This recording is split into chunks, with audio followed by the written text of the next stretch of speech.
लोकतंत्र के इतिहास में 25 जून काला दिवस के रूप में मनाया जाता है।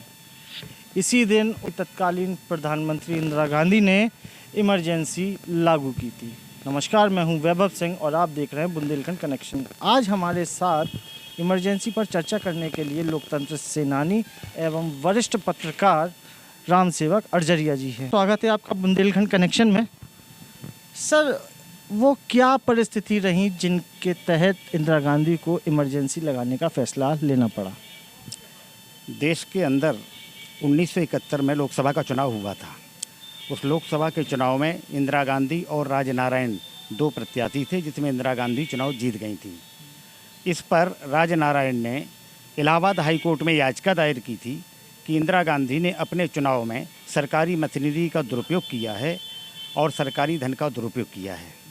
इस पर इलाहाबाद हाई कोर्ट ने अपने निर्णय में इंदिरा गांधी को दोषी पाया था और उनको 6 साल के लिए किसी भी पद पर ना रहने का फैसला दिया था। इस फैसले से देश के विपक्षी दलों ने इंदिरा गांधी जी से त्यागपत्र देने के लिए दबाव बनाया, लेकिन उन्होंने ये जो हाई कोर्ट का फैसला था, ये आया था 12 जून 1975 को, और उस फैसले के खिलाफ 24 जो वो चली गई थी सुप्रीम कोर्ट। सुप्रीम कोर्ट ने 24 जून 1975 को फैसला दिया कि इंदिरा जी प्रधानमंत्री के पद पर तो रह सकती हैं, लेकिन सुप्रीम कोर्ट ने हाई कोर्ट के फैसले को बरकरार रखा। इस पर विपक्षी दलों ने, खास करके जयप्रकाश नारायण जी ने, जेपी आंदोलन के नाम से वो प्रसिद्ध हुआ आंदोलन, जयप्रकाश नारायण के नेतृत्व में सारे विपक्षी दलों ने और इंदिरा जी को पद से इस्तीफ़ा देने के लिए दबाव बनाना शुरू कर दिया और देश भर में हड़तालें शुरू कर दी। जयप्रकाश जी ने घोषणा की कि जब तक इंदिरा जी अपने पद से, प्रधानमंत्री पद से त्यागपत्र नहीं देंगी, रोज़ाना सत्याग्रह जारी रहेगा। इससे देश भर में एक हलचल पैदा हो गई और उनको लगा कि अब मेरा इस पद पर सुरक्षित रहना उचित लग रहा है, तो उन्होंने सत्ता पर बने रहने के लिए और 25 जून 1975 को आधी रात को आपातकाल की घोषणा कर दी। सर, कहते हैं रातों रात मीडिया हाउसेस की, उस समय अखबार चलते थे, उनकी जो बिजली थी वो काट दी गई थी ताकि अगले दिन कोई अखबार ना छप पाए। ऐसे में पत्रकारिता पर क्या क्या प्रतिबंध लगाए गए थे? देखिए, इमरजेंसी लागू होते ही सबसे पहले उन्होंने प्रेस सेंसरशिप लागू की थी। प्रेस सेंसरशिप लागू होने से का देश के कई अखबारों ने विरोध किया। खास करके जनसत्ता ने अपने संपादकीय पेज के संपादकीय कॉलम को खाली छोड़ दिया और वो एक विरोध स्वरूप खाली छोड़ दिया। उससे इंदिरा जी उनसे भी नाराज़ हो गई और उन्होंने जनसत्ता के संपादक को गिरफ्तार करवा लिया। कहते हैं उस समय काफ़ी पत्रकारों को जेल भी भेजा गया। उस समय आपने भी वो समय देखा, क्या हालात थे जेल के? देखिए, उस समय जब इमरजेंसी में प्रेस सेंसरशिप लागू हुई तो सबसे पहले तो उनकी नज़र अखबारों पर ही रही और उस समय देश के करीब 327 पत्रकारों को गिरफ्तार करके जेल में ठूंस दिया गया था। करीब 3800 अखबारों को जब्त कर लिया गया था और करीब 290 अखबारों के सरकारी विज्ञापन बंद कर दिए गए थे। इतना ही नहीं, भारतीय प्रेस परिषद भंग कर दी गई थी।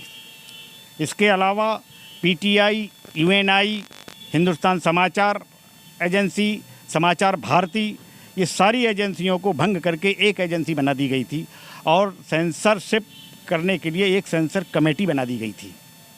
कहते हैं हर अखबार में एक सेंसर अधिकारी बैठा दिया गया था और उसकी हाथों से या उसकी आंखों से पढ़े बगैर कोई खबर छपती नहीं थी। क्या ये बात सही है? हाँ, ये बात बिल्कुल सही है, क्योंकि सेंसरशिप लगने से प्रशासन के खिलाफ और तत्कालीन सत्ता के खिलाफ आप कुछ लिख नहीं सकते थे। सारे मौलिक अधिकार ख़त्म कर दिए गए थे उस समय। और इतना, इसके अलावा उस समय सूचना प्रसारण मंत्री थे इंद्र कुमार गुजराल, तो उन्होंने संजय गांधी के तमाम आदेशों को मानने से इनकार कर दिया, तो उनको मंत्रिमंडल से बाहर का रास्ता दिखा दिया गया था। सबसे ज़्यादा प्रभाव प्रेस सेंसरशिप का अखबारों पर ही पड़ा और जनता को सही समाचार न मिल पाए, इसकी पूरी व्यवस्था तत्कालीन प्रधानमंत्री और प्रशासन ने कर रखी थी। आपको आज लोकतंत्र सेनानी के रूप में सम्मानित भी किया गया है।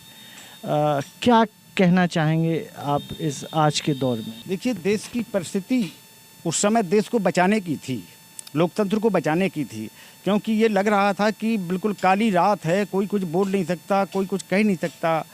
और इसके अलावा एक और भयानक दौर चला उस समय नसबंदी का। संजय गांधी एक रिकॉर्ड नसबंदी करना चाहते थे, नसबंदी कराने में रिकॉर्ड बनाना चाहते थे। उन्होंने एक साल में करीब, देखिए ये तो निश्चित है कि जितने भी लोकतंत्र सेनानी हैं उन्होंने आज़ादी की ये दूसरी लड़ाई लड़ी है। पहली लड़ाई 47 में भारत आज़ाद हुआ होगा, लेकिन आपातकाल की लड़ाई ये बड़ी लड़ाई थी। आज़ादी की दूसरी लड़ाई का नाम इसको दिया गया है। और आज लोकतंत्र सेनानियों के उस संघर्ष के, उस बलिदान का ही परिणाम है कि आज हम स्वतंत्र लोकतंत्र में बैठ कर के सांस ले रहे हैं। सर, क्या जय प्रकाश नारायण जी को ये आह्वान करना था उस 23 जून की रैली में कि आर्म फोर्सेस और पुलिस फोर्सेस को अपने हिसाब से ऐसी सत्ता का आदेश नहीं मानना चाहिए, इसके खिलाफ आंदोलन कर देना चाहिए? इस आह्वान को आप किस रूप में देखते हैं जेपी नारायण जी के? 60 लाख लोगों की नसबंदी करवा दी थी और जो लोग डर के मारे घरों से बाहर नहीं निकलते थे, तो लोगों को घरों में घुस कर के उनको लाया जाता था, बसों से उतार करके लाया जाता था, प्रलोभन दे करके लाया जाता था। और उस नसबंदी का इतना दौर था कि लोग बहुत भय से मतलब घर से बाहर नहीं निकलते थे। और इलाज की लापरवाही में, नसबंदी की इस तरह की लापरवाही में 2000 से ज़्यादा लोगों की जान भी गई है। सर, आपने कितने दिनों की जेल मतलब अंदर आप रहे? मैं यहीं झांसी सदर बाज़ार थाना क्षेत्र से गिरफ्तार हुआ था 13 दिसंबर 1975 को, और करीब 5.5 माह तक हमको जेल में रहना पड़ा। और हम उस समय 18 वर्ष के करीब रहे थे, इंटरमीडिएट के छात्र थे। तो हमने कहा कि मुझको परीक्षा देना है। बाहर हमारा सेंटर था खैर इंटर कॉलेज गुरसराय, वहाँ से का छात्र था मैं। तो जिला प्रशासन ने कहा कि हम आपको बाहर नहीं निकलने देंगे, आपको अगर परीक्षा देना है तो फिर हमने उनसे कहा कि हमारा परीक्षा केंद्र जिला कारागार ही बनाइए। तो बोले, इस पर वो सहमत हो गए कि ठीक है, अब अगर आपके भविष्य का अगर कोई मामला बन रहा है तो हम जिला कारागार परीक्षा केंद्र बना देंगे। और उन्होंने फिर जिला कारागार परीक्षा केंद्र बनाया। हमने अपनी परीक्षा जेल में ही दी। ऐसी कोई और याद से आप साझा करना चाहें? नहीं, उस समय तो जेल में ये स्थिति थी कि कोई किसी को सहयोग नहीं कर पा रहा था। प्रशासनिक अधिकारी भी चाहते हुए भी सहयोग नहीं कर पा रहे थे, क्योंकि जिला प्रशासन और ख़ास करके दिल्ली सरकार का इतना सख्त आदेश था कि उसका कोई उल्लंघन नहीं कर सकता था। और इसलिए जो लोग जेल में थे, हम लोग तो चूँकि जेल में थे तो हमारे टीचर भी जेल में, तमाम लोग बंद गिरफ्तार होकर आए थे, तो सब पढ़ाते रहते थे। कोई ऐसा ही स्थिति नहीं हम लोगों के सामने आई कि कहीं कोई समस्या खड़ी हो। दूसरा क्या था कि तमाम जनसंघ के नेता और राजनीतिक दलों के नेता थे, उनको बी क्लास मिली हुई थी, तो ऐसी कोई समस्या जेलों में हम लोगों के सामने नहीं आई। लेकिन जो बड़े नेता थे उनके सामने ज़रूर आई है, क्योंकि इमरजेंसी लागू होते ही जनसंघ के और राष्ट्रीय स्वयंसेवक संघ के बड़े पदाधिकारी रातों रात गिरफ्तार कर लिए गए थे। और 6 महीने तक तो ये स्थिति थी कि कोई पता ही नहीं लग रहा था, ना अपील थी ना दलील थी।